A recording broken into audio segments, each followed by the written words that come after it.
하나님의 말씀, 신약성경 요한계시록 14장 6절 보겠습니다. 본문 성경은 개역성경입니다.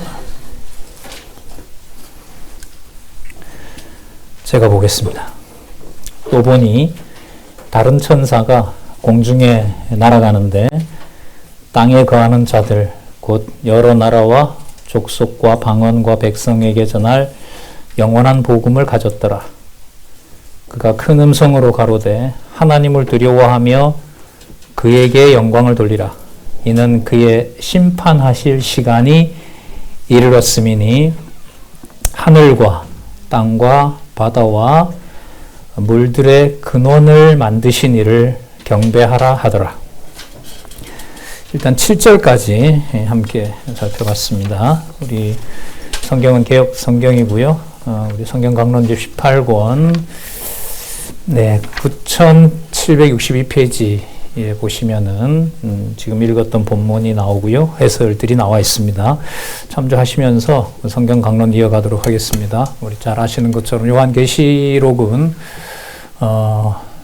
세우신 교회를 승리케 하신다는 약속을 성취하는 내용이 나타나 있죠.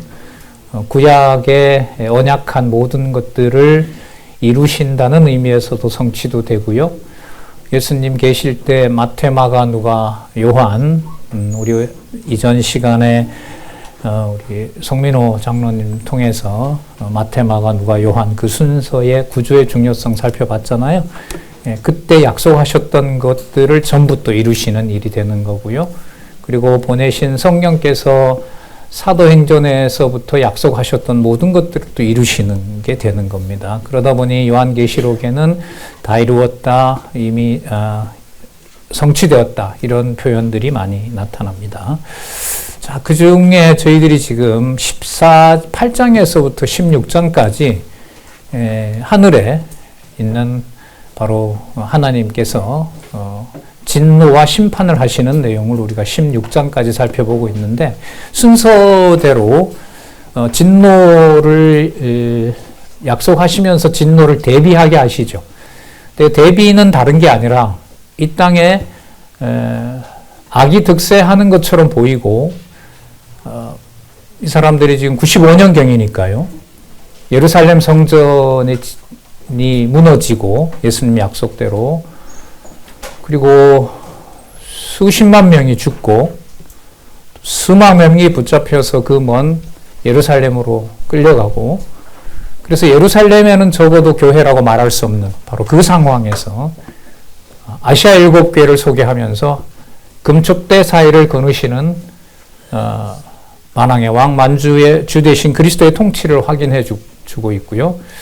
그 다음에 거기에서부터 하나님의 진노가 임하시는데 첫 번째가 아담을 유혹했던 옛뱀 곧 마귀요 사단을 하늘에서 내어 쫓아서 심판을 하도록 하는 상황을 만들고요. 그 다음에 바다에서 바다는 뭐 지구를 전체 둘러싸고 있는 게 거의 바다잖아요. 세력으로 보면 바로 땅에서 가장 큰 권력이죠. 바다 권력이라는 게. 그 다음에 바다. 그 다음에 땅에서 올라오는 그리스도의 흉내를 내고 있는 바로 그 둑불 짐승 그들을 다 모았고 그게 13장 마지막에 666으로 모았죠. 그래서 666은 신약의 근거와 구약의 근거를 배제하고 해석을 하면 안 되는 거죠. 그 성경 강론이 후반부로 갈수록 신중하고 이게 떨리는 게 뭐냐면 이 말씀의 복음서 근거가 무엇이며 창세기에서부터 말라기까지 예수님께서 말씀하신 대로 너희가 성경에서 영생을 얻는 줄 알고 성경을 상고하거니와 그 성경이 곧 내게 대하여 증거하셨기 때문에 더더욱 승리와 관련해서는 그 주어가 확인이 되잖아요. 확인을 시켜주고 있잖아요. 만왕의 왕, 만주의 주가 오늘 본문 나왔었죠? 7절에 뭐 하실 시간이 이르렀다? 17절 끝에 보시면 7절 중간에 보면 심판하실 시간이 이르렀다라는 거죠. 그래서 저기 14장부터 16장까지 심판이라고 하는 저 개념은 성경의 근거를 두고 있는 개념이다. 자, 그걸 우리가 다시 한번 확인하면서 계속 이어가도록 하겠습니다. 지금 이 14장에서부터 16장은요. 12장, 13장에서 하늘과 땅에서 모든 세력들을 666으로 모으고 그리고 지혜와 총명이 있는 자는 그걸 알아본다 그랬어요. 근데 알아본다고 했는데 그 지혜와 총명을 사도 요한을 통해서 기록하게 하신 거죠. 그래서 14장에서부터 16장은 이 제목이 재밌잖아요. 오래전에 죽은 것처럼 보였던 어린 양이 심판주가 되신다는 거예요. 이거는 우리의 상상과 감정으로는 도저히 접근할 수가 없어요. 그러다 보니 이제 현대 보수주의 신학자들은 우리가 가진 어떤 감정과 우리의 어떤 인격에서 나오는 지정의로 교회를 도저히 이해할 수 없다. 이런 이제 주장들이 일반화되어 있죠. 특히 이제 이게 요한계시록에 오면 어린 양에 오면 모든 걸 다 스탑합니다. 사단의 세력에 속절없이 그냥 죽은 것처럼 보이는 저 어린 양이 자 16장까지죠. 17장 14절에 가면 그 어린 양을 요한계시록에 우리 요절로도 확인한 거잖아요. 만왕의 왕, 만주의 주, 거룩하고 신실하고 거기서 이끌어낸 모든 자와 함께 왕노릇하실 분으로 지금 거기를 향해서 가고 있어요. 그래서 17장에서부터 이제 심판이 시작되는데 그 전까지 심판할 준비를 완결하시는 내용이 14장에서부터 16장까지라고 보시면 돼요. 7명의 천사를 대동해서 자, 안으로, 하늘에서 쫓아내서 전부 지금 모아놨잖아요. 다 드러낸 거예요. 드러낸 것의 힘듦은 어디에 있냐 하면 666은 드러냈는데 이 666의 세력이 그리스도의 몸된 교회를 핍박한다는 거죠. 그걸 하나님께서 그들에게 잠시 주시는 거예요. 이 해석을 섭리와 하나님의 주권과 하나님의 영광 계시 관점에서 이게 이해가 안 되면 교회의 살을 잃는다는 것은 고통스럽습니다. 6장의 순교자들도 그렇게 고통스러워했던 것처럼 그래서 계속해서 이어가는데요. 이 6명의 천사들을 일단 14장에 심판을 준비하도록 하는 내용들이 나타납니다. 그러니까 666의 세력, 용의 세력, 사단의 세력, 그 다음에 바다에서 올라온 십각 7두, 이 땅에 나타난 7두 십각, 그 모든 것들을 심판하기 위한 준비를 14장에서 하신다고 보시면 됩니다. 아까 1절 내용, 첫 번째 천사 내용이 나오는데, 6절에 보시면 여러 나라와 족속과 방언과 백성에게 전할, 자, 개념 하나 확인하고 갈게요. 어떤 영원한 복음. 영원한 복음은, 의미로 보면 이 땅에 어떤 일이 있더라도 그리스도의 통치를 변함없이 해주는 복음인 거죠. 그러니까 그리스도가 십자가에 죽으셨을 때는 영원한 복음이 끝난 게 그런 말을 못하게 하는 것이 요한계시록입니다. 그래야 저 승리 개념이 들어오는 거예요. 그래서 우리의 감정에 전혀 와닿지 않는 2000년 교회 역사, 그걸 우리 프랑스 중심으로 확증해 주신 우리 권현익 선교사님 오늘 이 자리에 함께 하고 계신데 그 역사를 성경의 토대를 두고 이해를 시켜주지 않으면 개인 역사의 고통과 또 우리가 볼 때 갑작스럽게 다가온 죽음이라든지 교회의 어떤 엄청나게 이제 큰일이라든지 그런 것들이 이해가 되질 않죠. 그걸 요한계시록은 어린 양이 승리하고 있고 그 교회를 패배했다고 말할 수 없게 하신다는 내용입니다. 자, 그래서 영원한 복음, 그 영원한 복음에 의해서 심판하실 시간, 그리고 7절 끝에 하늘과 땅과 바다의 물들의 근원을 만드신 하나님. 그러니까 이분이 창조주이신 거예요. 그러니까 창조주이시고 심판주이시고 근거는 영원한 복음에 의해서 우연히 멸망시키는 게 아니고요. 영원한 복음, 창세전 영원한 하나님의 계획에 의해서 심판하신다라는 게 여기 나와 있어요. 영원한 복음, 심판주, 또 창조주. 그게 이 계시의 목적이라고 보시면 돼요. 우리 바람은 우리만 좀 보호하고 악한 자들만 심판하면 좋은데 그렇게 하지 않는다는 거죠. 그리스도를 악의 세력에게 내어주시면서 하나님의 통치가 이 땅에 눈에 보이고 들리는, 귀에 들리는 방식이 아니라는 사실을 오직 여호와 하나님의 영광을 위해서 하나님은 그렇게 섭리하시죠. 자, 그러면서 8절에 보면 두 번째 천사가 그 뒤를 따라 말하되 뭐라 그러냐면 무너졌도다 무너졌도다 큰 성 바벨론이여 모든 나라를 음행으로 인하여 진노의 포도주로 먹이던 자로다.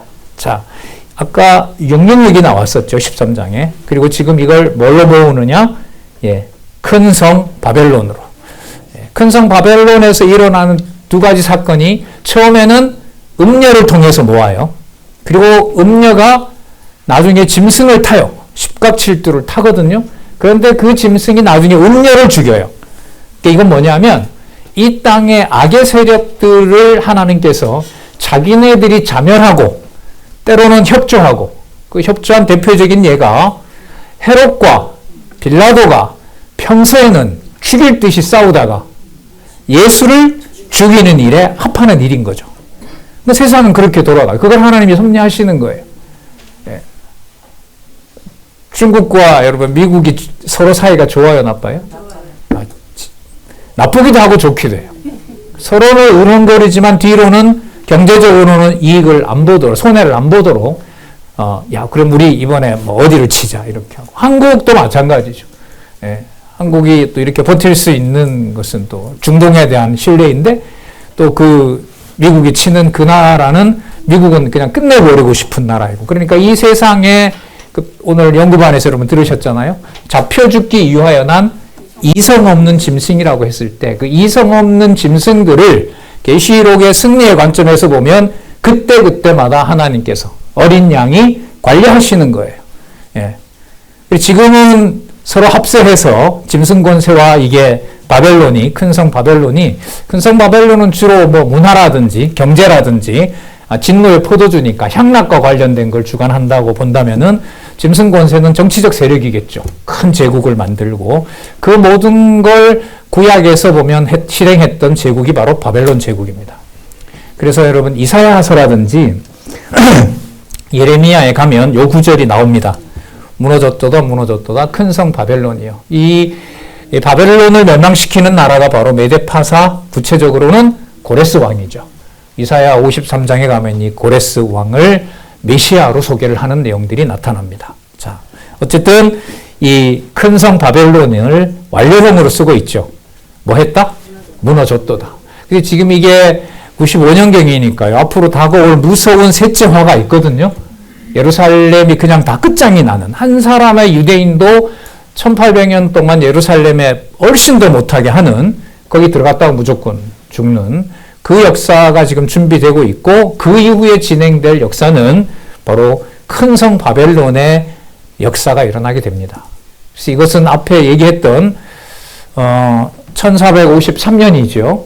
동로마 제국이 망하면서 거기에 들어오는 오스만 제국이 1453년부터 1919년에 전쟁에 패하고 1922년까지 1차 세계대전 때 끝이 나거든요.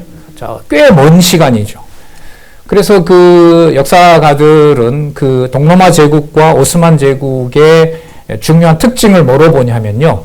종교에 대한 관용을 베풉니다. 종교에 대한 관용을 베푸는데 왕국에 도움이 되는 선에서 보호를 해요. 자기네 정체성만 유지하면 허용하지 않습니다. 자, 무슨 말씀 드리려고 하냐면 큰 성 음녀 권세 바벨론은 그 겉으로 보면 종교적인 평화와 평온함이 있다 하더라도 그걸 통해서 여호와 하나님만 창조주다. 예수 그리스도만 왕 되신다. 그 명제를 희석시키려는 거예요. 그 희석시키는 대표적인 게 바로 뭐냐면 각자 경전을 만들죠. 네, 경전을 만들어요. 불교도 경전 있죠. 이슬람에도 경전, 특히 이슬람 경전 같은 경우에는 구약과 신약을 짬뽕하죠. 섞어 만든단 말이죠. 그러면 표면적으로 봤을 때는 저기도 알라가 엘로힘이거든요. 그것처럼 섬기는 것처럼 보이죠. 그래서 이렇게 해서 마지막 심판 당할 거짓 선지자 노릇을 하면서 순수한 교회를 타락시키는 일. 그걸 지금 두 번째 천사가 와서 알려주는 거예요. 그럴 때 큰 성 바벨론이 모든 세상을 다 점령하는 것처럼 보인다 하더라도 부활 승천하신 그리스도가 아무 일도 안 하고 계시고 무능력하다라든지 신이 있으면 뭐 하느냐라든지 그런 얘기를 하지 못하도록 하시는 거예요. 어느 정도까지 이 땅에 교회가 핍박을 받아야 될지, 가정으로 돌아오면 우리 가정에 혹은 우리 지체들의 가정에 큰 재난이라든지 그 모든 것들의 범위를 우리가 짐작할 수 없습니다. 그리고 그러나 약속을 하셨죠. 13장 마지막에 지혜와 총명이 있는 자를 하나님께서 남겨놓으신 거죠. 그러니까 말씀 없으면 아까 영원한 복음이 아니면 이 세태를 다가오는 이러한 온몸을 족죄고 전 어떤 나라를 멸망시키고 사회적으로 엄청난 질병이라든지 그것이 온몸으로 다가올 때 살아계신 하나님을 찬양할 수가 없습니다. 거기에 예수님이 약속하신 대로 붙잡아주지 않으면 미혹당하는 영에 넘어가는 거고요. 그리고 뒤에 나옵니다만 여러분 진노가 하늘에서 쏟아지면 그걸 보고 하나님을 찬양하면 얼마나 좋아요? 그런데 신이 있다면 왜 이런 짓을 나에게 하느냐? 그래서 고통이 따르면 창조주 하나님을 더 대적합니다. 우리가 왜 애들 때리면 순복 잘하는 것처럼 보이지만 더 큰 화가 준비되잖아요. 더 큰 반발을 걔는 준비한단 말이죠. 야, 이것 가지고는 안 되겠다. 그래서 조직적으로 더 치밀하게 바로 이렇게 자기 살궁리를 하는 것하고 비슷하죠. 인간의 속성입니다. 자, 그래서 무너졌도다 큰 성 바벨론의 여라고 완료형으로 쓴다는 말은 교회는 반드시 뭐 한다? 승리한다. 예. 이 예레미야와 이사야서의 이 명제들이 나오는 거죠. 그거 이제 말씀을 드리고 음행으로 인하여 진노의 포도주로 먹이던 자로다라고 규정을 합니다. 여러분 마태복음 1장 1절에 보시면 1장에 보시면 17절이죠. 아브라함으로부터 다윗 때까지 14대요. 그리고 다윗으로부터 바벨론 이거할 때까지 14대요. 그 다음 또 뭐가 나오냐면 바벨론으로부터 이거한 후 14대라. 그 무슨 이름이 나오죠? 바벨론이죠. 그 바벨론이 구약에는 역사적 바벨론이었지만 신약에 예수님께서 먼저 쓰신 거죠. 그 바벨론이라고 할 때는 역사적 바벨론으로 이루어진 것뿐만 아니라 지금 여기 계시록에서 전 세계를 유혹하는 거짓으로 그 다음에 경제적인 풍요로 이것으로 유혹하는 세력을 예수님께서는 약속을 하신 거고요. 그 약속을 그 세력을 심판하기 위해서 이제 마태복음 1장 17절에 누가 나니라? 그리스도라는 예수가 나니라. 거기 바벨론이 나와요. 그 마태복음의 성취 사건으로 보셔도 됩니다. 왜? 이 어린 양이 바로 일곱 금초대 사이를 다니시는 바로 그 어린 양이니까. 그게 17장에 가서 바로 만왕의 왕, 만주의 주 이렇게 이제 연결이 됩니다. 자, 그 다음에 세 번째. 셋째 천사가 짐승에게 표받은 자는 멸망한다고 선포하는 내용이 나오는데 9절 볼까요? 또 다른 천사 곧 셋째가 그 뒤를 따라 큰 음성으로 가로되 만일 누구든지 짐승과 그 우상에게 경배하고 이마에나 손에 표를 받으면 그도 하나님의 진노의 포도주를 마시리니. 그래 그 유혹 속에 같이 던져버리는 거죠. 고난보다가는 이 향락이 더 매혹적이잖아요, 사실. 그냥 뭐 자기도 모르는 사이에 그게 바로 하나님의 진노의 포도주라고 얘기를 하고 있습니다. 그 진노의 잔에 섞인 것이 없이 부은 포도주라. 그러니까 그 농도가 유혹하고 넘어뜨리기에 충분하다라는 거죠. 자, 그 다음에 반대 상황이 벌어집니다.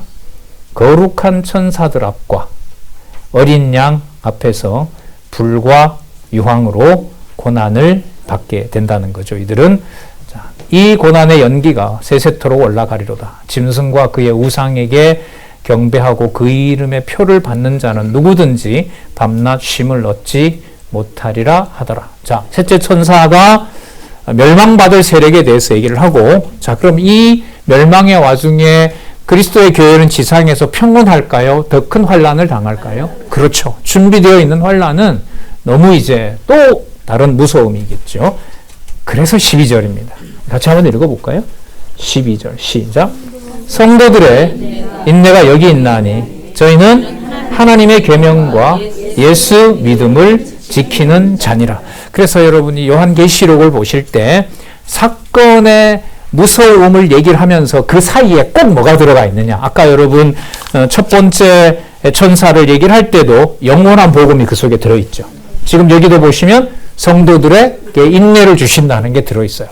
이때 하나님의 말씀을 기록한 말씀이 영원한 복음이라는 믿음을 주지 않고 눈앞에 성경은 있어도 그 믿음을 제하여 버리면 똑같이 유혹당해서 하나님 저주하고 교회를 핍박하는 적극적으로 참여해서 교회를 박멸하는 자가 되는가 하면 방관하는 자가 되기도 하는 거죠. 예. 그래서 성경은 그 상황을 누가 이 상황을 견디겠느냐, 믿는 자를 보겠느냐 이렇게 얘기를 하고 예수님께서도 미리 약속하셨죠. 좁은 문 얘기를 하셨잖아요. 자, 성도들의 인내가 여기 있나니 저희는 하나님의 계명과 예수의 믿음을 지키는 자니라. 이게 하나님 말씀이죠. 당장 이 기록, 요한계시록 기록을 받지 못하고 이걸 하나님 말씀으로 받을 수 없으면 당시 그 극심한 환난 속에서 하나님 저주하면서 복음을 저주하면서 이제 심판받는 거죠. 13절 또 내가 들으니 하늘에서 음성이 나서 가로되 기록하라. 13절도 같이 한번 읽어보실까요? 좀 길긴 한데 시작. 또 내가 들으니 하늘에서 음성이 나서 가로되 기록하라. 자금 이후로 주 안에서 죽은 자들은 복이 있도다 하시매 성령이 가라사대 그러하다. 수고를 그치고 쉬리니 이는 저희의 행한 일이 따름이라 하시더라. 그 저희의 행한 일이라는 것은 인내와 믿음인 거죠. 아까 하나님의 계명과 예수를 믿은 자, 예수를 그리스도로 믿은 자들이 이 상황에서 아까 보시면 13절에 주 안에서 어떻게 돼요? 죽는다. 그러니까 이쪽 유혹하는 세력들 가운데 거기에 함께 하지 않게 되니까 뭐 해버려요? 죽여버려요. 여기 와서 같이 욕하고 누리고 놀자. 안 간다. 우리는 하나님 말씀 전하고 지킬 거다. 그러면 다 죽입니다. 그런데 그 주 안에서 죽은 자들이 복이 있도다. 복이 있도다. 이게 저 앞에 있는 6장 11절에 약속했던 숫자 채우시는 거죠. 순교자들에게 하나님 우리의 기도를 들어주십시오. 악에서 우리를 구원하신대. 우리는 이렇게 죽었어도 이 땅의 고난은 좀 하나님 이쯤에서 하나님께서 그냥 예스 노 안 하시고 가서 쉬어라. 너희들과 같은 너희 동무들과 같은 숫자를 채워야 될 자들이 있다. 그래서 이 요한계시록이 읽어 나가기가 힘든 게 영원한 복음, 거기서 보호하시는 거 이런 내용들이 더 많으면 읽기가 좋은데 상당수 부분은 교회가 지금 여기 있는 것처럼 죽어야 되는 또 환난을 당하는 그런 상황에다가 설명을 하신 다음에 그리고 그냥 간단하게 여기 있는 것처럼 주 안에서 죽은 자들은 복이 있도다. 그리고 죽음이 아니라 그 뒤에 보면 수고를 그치게 한다. 안식 준다는 거 아니겠어요? 안식하게 하신다. 그럼 이렇게 약속을 하시고 규정을 하셨으면 그 일들이 다음에 언약과 성취 구조에서는 반드시 일어나게 되죠. 그리고 이 상황이 그리스도 재림 전에도 일어나는 거고요. 주로 이방인의 구원의 때가 끝나기 때문에 유대인 교회에 다가올, 그러니까 뭐가 다시 시작되냐 하면 유대인들에게 복음이 전해지잖아요. 한국에 많은 선교사님들이 가서 지금도 전하고 있고, 여러분 아시는 대로 우리도 이 성경 개론이 벌써 한 10여 년 전에 예루살렘에 번역이 되어 있고, 어떤 서점에서 어떻게 누가 가져간지는 모르지만 그렇게 되어 있고요. 그 유대인의 환란의 시간이 다가올 때 바로 이 일들이 또 일어나겠죠. 그리고 사단이 잠시 풀리고 마지막 최후 심판 때 전 지구에 바로 엄청난 또 이 짐승의 세력들이 또 이 일을 하겠죠. 주 안에서 죽는 자들에게 안식과 복을 주는 일들이 벌어집니다. 그래서 이걸 좀 감정이입을 하면 주기철 목사님이신가요? 손양원 목사님인가요? 요한계시록을 일제시대 때 그 신사참배하라고 교회를 핍박하고 교회를 타락시키고 그 신사참배에 들어온 대학들만 인간해주고 거기는 일본에서 또 유학 보내주고 하니까 속절없이 무너지는 거잖아요. 예, 교회들이. 그러나 이제 아시는 것처럼 어떤 장로교 교단에서 지킨 사람들, 그런 사람들을 보면서 요한계시록을 2만 번을 읽었다 그러시던가. 빨리 주 예수여 어서 오시옵소서 이것 때문에 빨리 어서 오십시오. 그렇게 읽었다고 해요. 자, 순교가 안식이고 복이다라는 셋째 천사의 약속이죠. 일이 앞으로 또 이루어질 거니까. 자. 그리고 또 이 반전을 시켜요. 그래서 끝이 난다라고 말하지 말고 자, 네 번째 천사 가볼게요. 14절.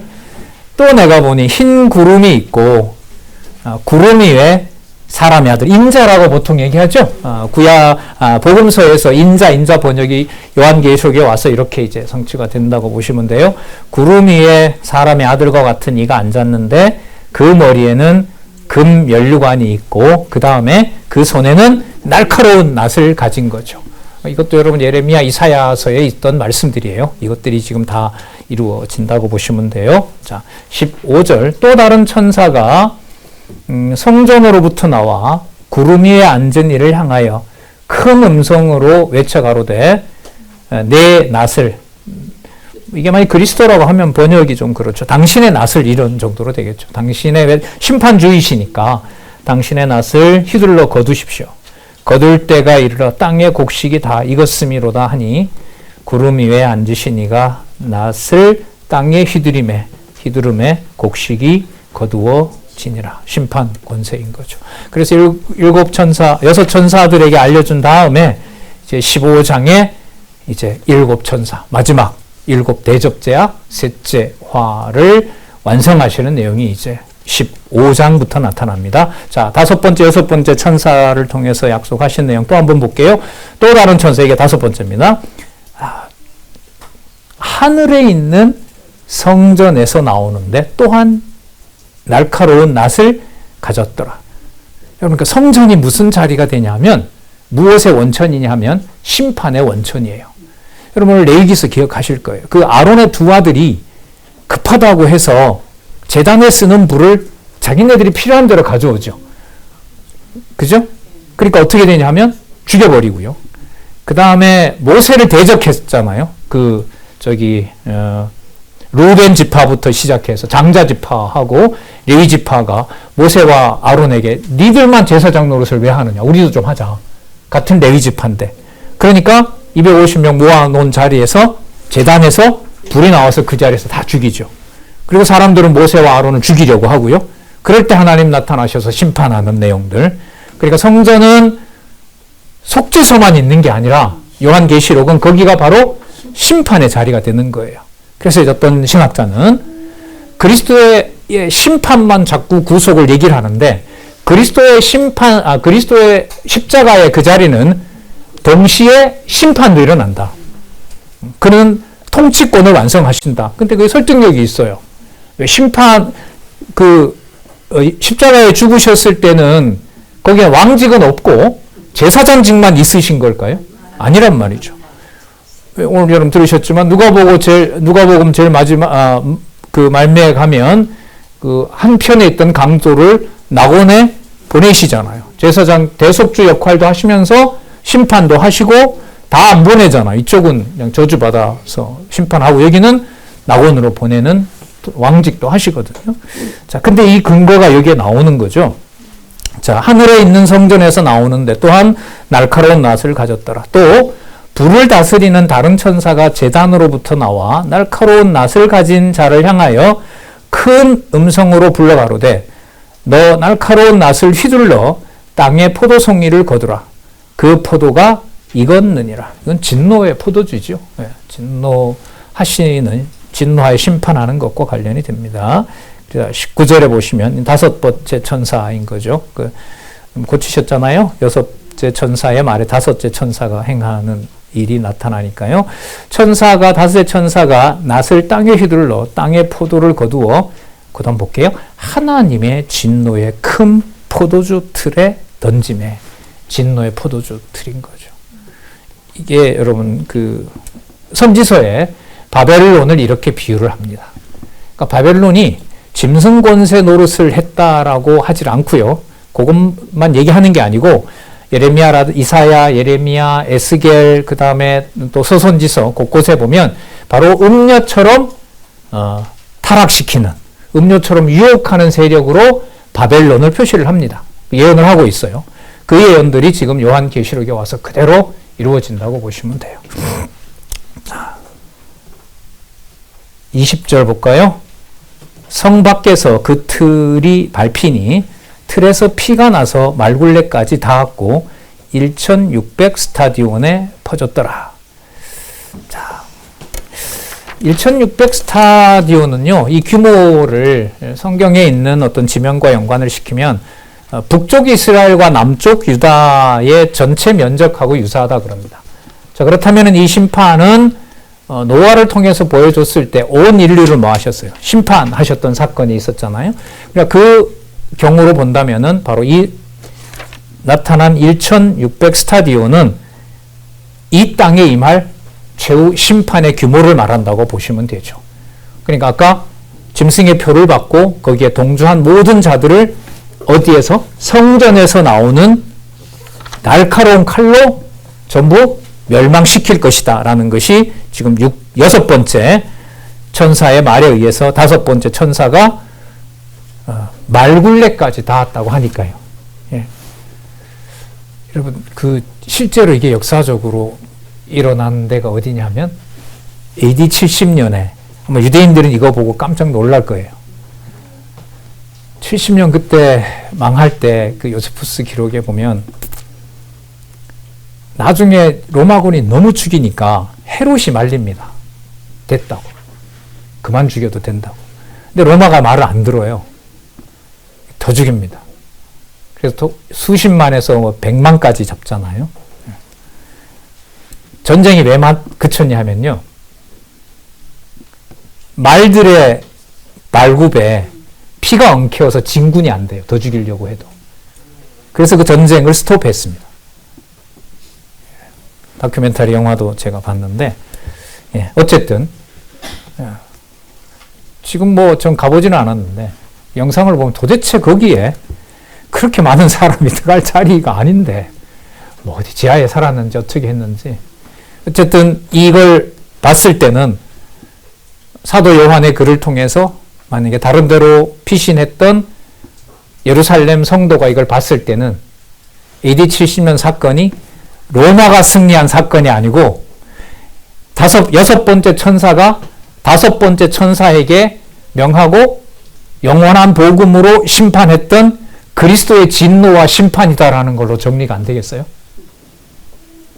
이게 말로 정리가 되지, 이걸 하나님의 교회가 승리한다라는 것으로 마음에 받아들여지기가 impossible.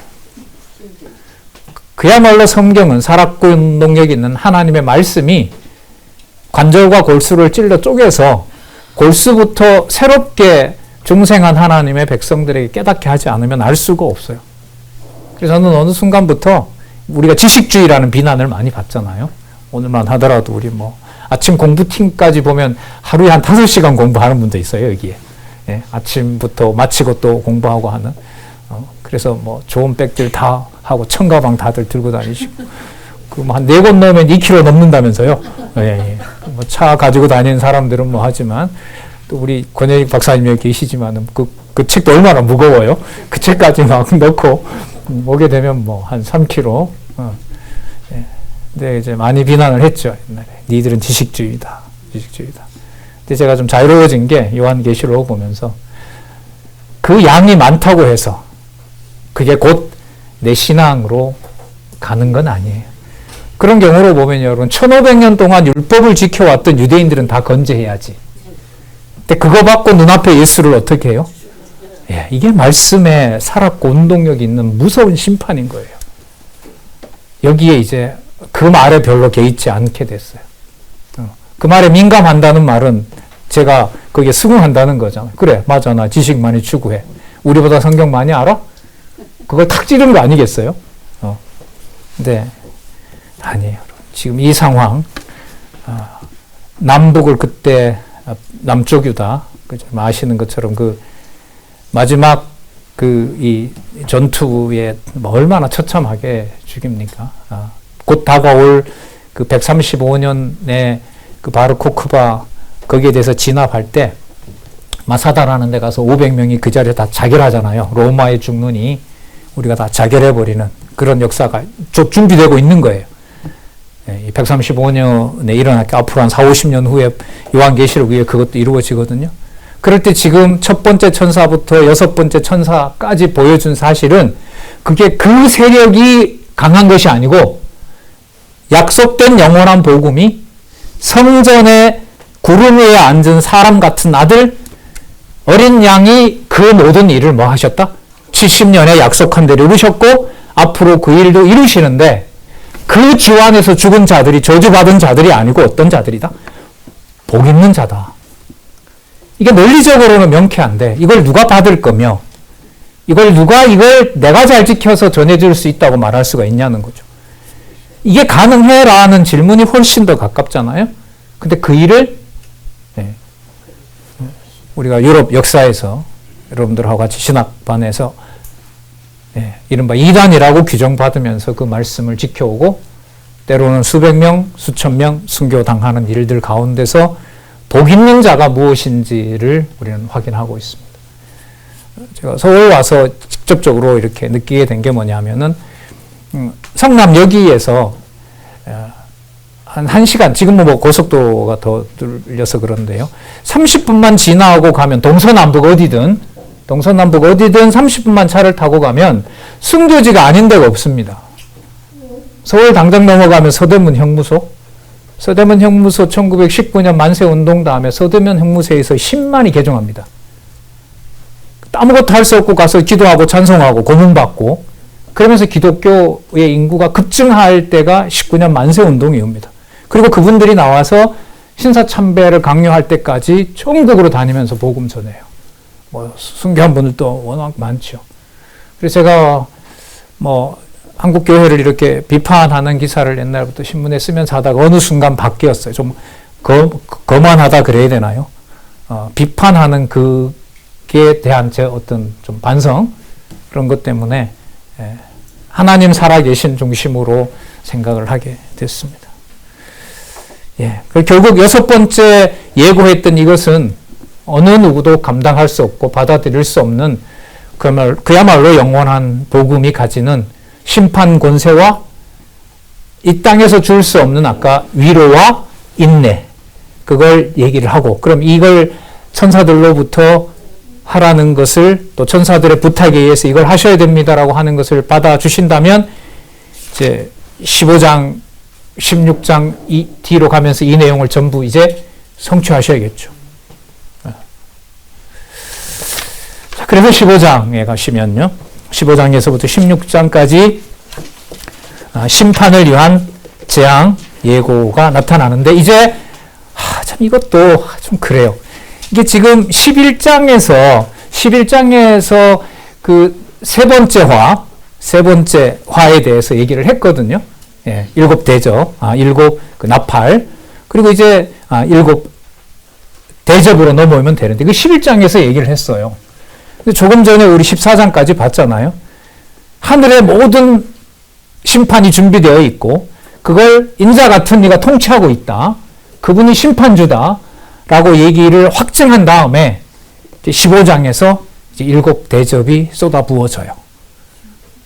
그 말은 여러분 그 구조만 보더라도 우연히 이 땅에 재앙이 오는 것이 아니라 뭐한 대로 천사들을 통해서 대화하면서 약속된 내용들을 뭐한다? 성취한다. 때로는 약속 성취가 나한테 좋은 것만 오면 좋죠. 이건 아니잖아요.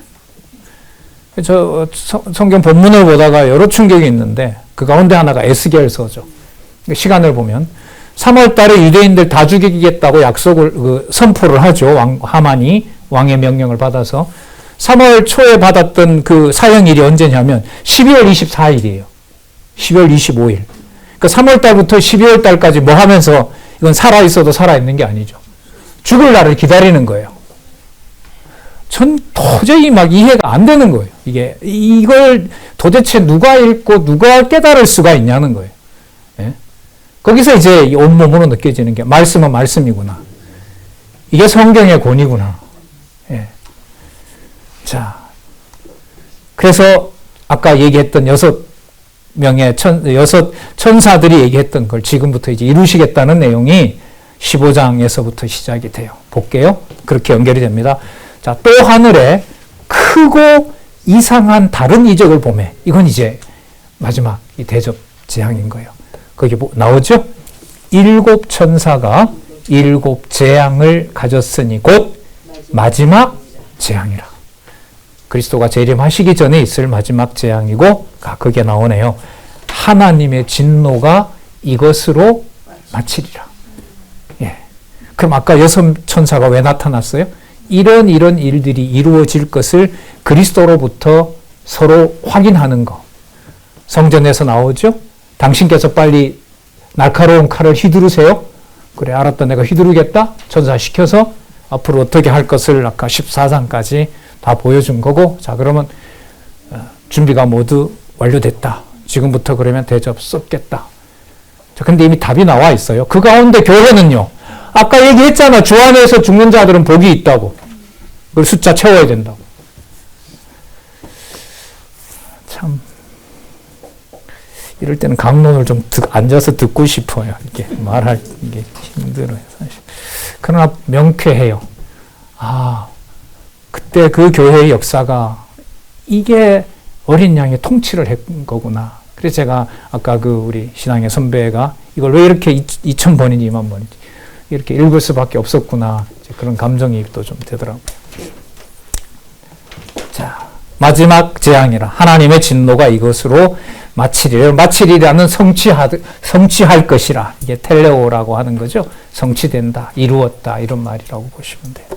그건 말입니다. 텔레오, 성취했다. 자, 2절에서부터 4절. 짐승 및 우상을 이긴 성도가 그리스도의 왕권을 찬양합니다. 여러분, 여기 엄청나게 중요한 구문들이 쏟아져요. 여러분, 아까 6 천사들이 확인해 주는 거는 이게 막 쏟아져서 성도들이 고난받는다는 게 아니라 전부 인자 같은 어린 양에 의해서 전부 아버지로부터 약속한 것을 이루신다는 거잖아요. 그럼 이 모든 일을 그리스도가 천사들을 통해서 수행을 하시지만 이 모든 것을 주관해가는 성전에서 경배받아야 될 분은 누구냐면 여호와 하나님이신 거죠. 아버지이죠. 그래서 여러분 15장 2절에서부터 4절까지 여기 유대인들이 보는 여호와 찾아서 제가 알려드렸잖아요. 여기 이제 여호와 이름이 나옵니다. 여호와 이름이 나오지만 아까 14장의 내용에서 주관자는 누구죠? 아들이죠. 무엇에 근거해서? 영원한 복음에 근거해서. 영원한 복음을 우리들에게 깨닫게 하는 분은 누구시냐면 보혜사 성령. 그러니까 이른바 삼위 하나님의 모든 역사 가운데 여호와 하나님의 호칭 여호와가 15장에 등장하는 거예요. 이것도 뭐 충격이었죠.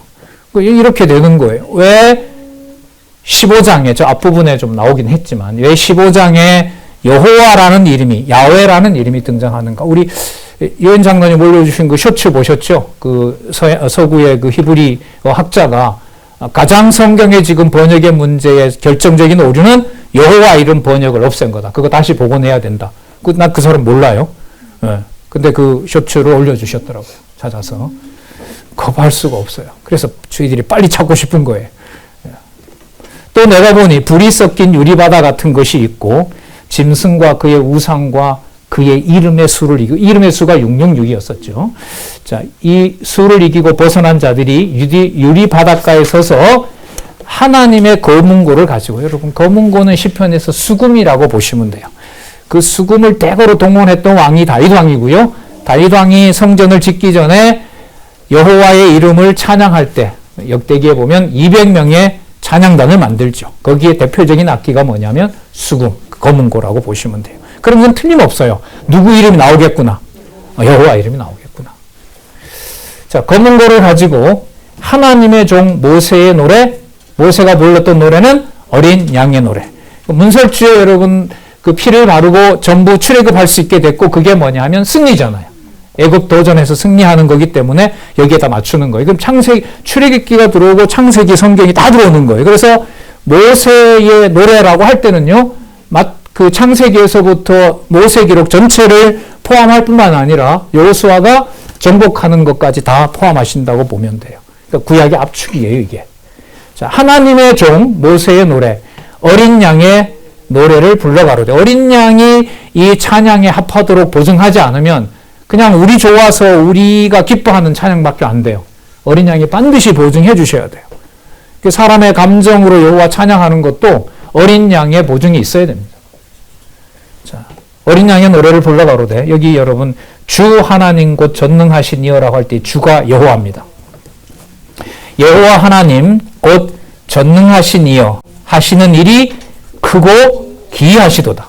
그렇죠. 기이하죠. 이 비밀을 어떻게 알며 이 섭리의 주권성을 어느 누가 이해를 하겠습니까? 호칭이 다 나오죠. 여호와 하나님 엘로힘. 예, 하나님 호칭이 여기에 다 나옵니다. 자, 그 다음 볼게요. 만국의 왕이여. 만국의 왕은 어린 양이죠. 그 다음에 주의 길이 의롭고 참되시도다. 여러분 이 주가 여긴 여호와가 아니에요. 이건 아도나이를 써요. 아도나이는 여호와라는 이름을 못 불러서 부르는 용어인 거죠. 그러니까 여호와 하나님, 여호와 엘로힘, 아도나이 여기 다 나왔어요. 자, 그리고 아까 만국의 왕은 누구요? 예수 그리스도. 주의 길이 의롭고 참되시도다. 자, 주여 아도나이, 내가 주의 이름, 이거 여호와입니다. 주의 이름을 두려워하지 아니하며 영화롭게 하지 아니하오리까? 영화롭게 하겠다는 거죠. 오직 주만 거룩하시나이다. 이건 여러분 십계명에 있는 바로 그 계명을 이루시는 겁니다. 주의 의로우신 일이 나타났음에 만국이 와서 주께 경배하리로다. 그러면 일곱 대접의 재앙의 목적이 자, 정리를 전체적으로 우리 하도록 하죠. 누구 이름 계시가 맞아요. 그럼 성경 계시 기록이 마지막이 맞네요. 그러나 그게 저주가 아니고 이 환난 가운데 주 안에서 죽는 자들은 복이 있다. 복이 있다. 그럼 아담에게 약속했던 그 복은 결국 아담이 유혹당해서 전 줄 알았는데 그걸 여호와께서 666에다 맡겨서 그 나라를 끝장낸 것이 아니라 3장에 가면 여자의 후손을 통해서 그 머리를 상하게 하는 그 약속이 지금 여기서 실체적으로 이루어진다고 보시면 돼요. 그리고 바로 그 자들에 대해서 복 있는 자들이다. 예. 성경은 검은고를 가지고 찬양하는데 우리 표정은 아닌 것 같아요. 예. 여호와 이름을 깨닫게 하는 이 일은 그야말로 여호와께서 하십니다. 예. 시작될 7 금대접의 진노가 그리스도 오실 때까지 어떻게 이루어지는지 다음 시간에 계속 이어가도록 하겠습니다. 기도하겠습니다. 하나님 아버지 감사합니다. 담을 수 없고 받을 수 없는 이 무서운 하나님의 말씀 영원한 복음으로 허락해 주시고 또 여호와 이름을 마음껏 부르게 해 주시고 주 예수 그리스도의 통치를 우리가 살아가는 이 역사 속에서도 깨닫게 해 주셔서 너무나 감사드립니다. 개인의 역사나 가정의 역사나 우리 주변에 일어나는 모든 일들 가운데서 우리의 감정과 뜻에 화합하지 않는, 부합하지 않는 것도 여호와 하나님의 섭리이고 그리스도의 교회가 승리한다는 것을 깨닫게 되었습니다. 우리의 생각과 판단과 입술을 지켜주셔서 여호와 하나님 살아계신 능력의 역사만 우리의 삶의 목표가 될 수 있도록 인도하여 주시옵소서. 예수님의 이름으로 기도드렸습니다. 아멘.